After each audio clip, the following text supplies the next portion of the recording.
Fear is the biggest bully you will ever face. It stands in front of your destiny, blocking the way, whispering lies. You can't do it. You'll never succeed. What if you fail? But I came to tell you today, fear has no power unless you give it permission. 2 Timothy 1:7 says, "For God has not given us a spirit of fear, but of power and of love and of a sound mind." Now listen to that. God has not given you fear. If fear didn't come from God, then it has no right to stay in your life. You've got to evict fear. Send it packing. Fear has to move. When faith steps in, let's talk about a young man named David.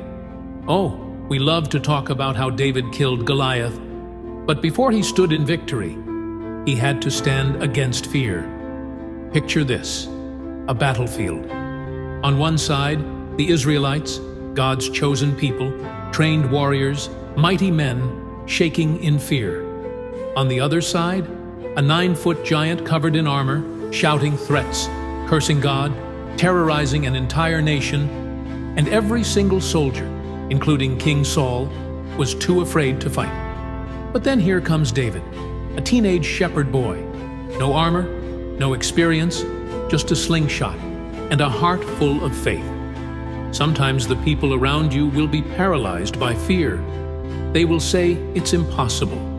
They will settle for less because fear told them to. But you were not created to live in fear. David refused to be intimidated. He said, "Who is this uncircumcised Philistine that he should defy the armies of the living God?" That's the attitude you need.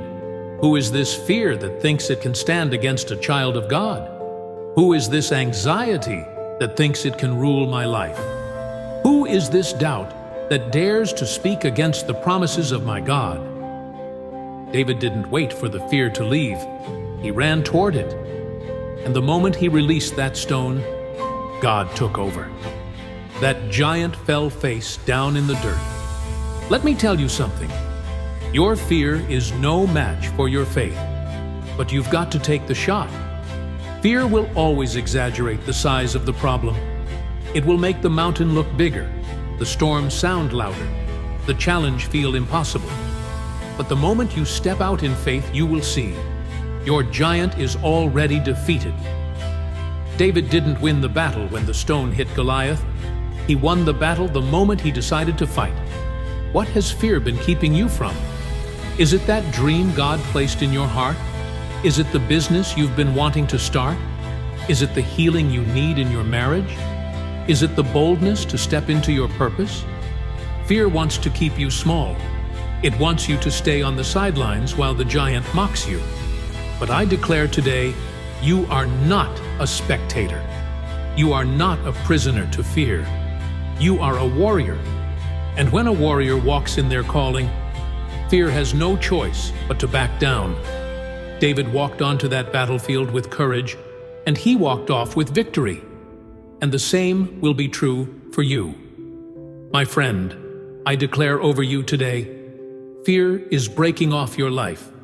Your faith is rising up. Your giant is falling. The chains of doubt, hesitation, and insecurity are being destroyed. You are walking into your next season bold, fearless, victorious. The enemy thought he could keep you stuck. He thought the fear would paralyze you. But he didn't know. There's a warrior inside of you. There's a fighter in your spirit. There's a giant slayer inside of you. And from this moment forward, you will never bow to fear again.